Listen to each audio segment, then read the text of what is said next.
Cat-facing tomatoes may not win beauty contests, but in a garden or on a plate, they bring character, story, and a kind of Japanese appreciation of imperfect beauty.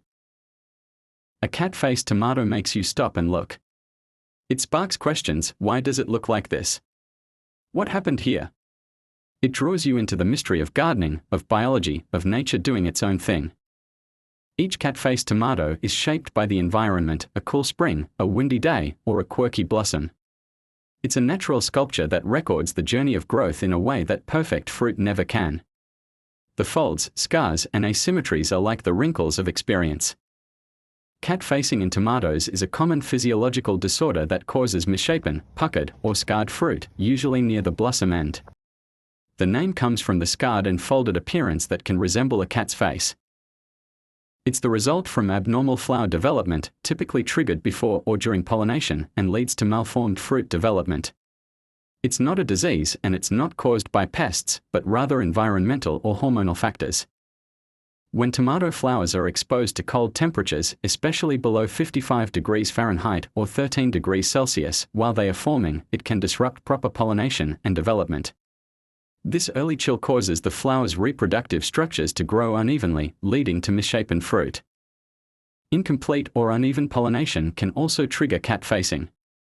Without consistent pollination, due to lack of pollinators, rain, or wind damage, sections of the flower may fail to develop fully, resulting in lumpy or fused areas on the tomato. Tomatoes are sensitive to hormonal shifts. Overpruning, transplant shock, or the use of synthetic growth regulators can throw off the plant's natural hormone balance. This imbalance affects how the fruit forms, increasing the risk of irregular growth patterns and cat-facing. While cat-faced tomatoes may look strange, they are perfectly safe to eat and often just as flavorful, if not more so, than their smooth-skinned counterparts. In the garden, imperfection can be a sign of character, history, and resilience. Cat-facing is especially common in heirloom varieties, tomatoes cherished not for their appearance, but for their deep flavor and history. These tomatoes often taste better because they weren't bred for shelf life or appearance, just for richness and soul. So, just like people, these tomatoes are beautiful because of their imperfections, not in spite of them. In their scars, they show resilience, uniqueness, and authenticity, things we often value far more than flawlessness. Next time you see a tomato with folds, scars, or strange curves, don't toss it aside.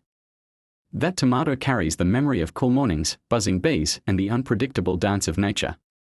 It may not be perfect on the outside, but inside, it holds all the flavor and richness a garden has to offer. Thanks for watching, and happy growing.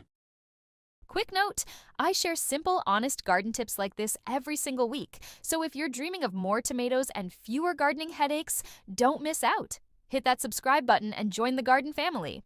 It's totally free, super friendly, and always made with love.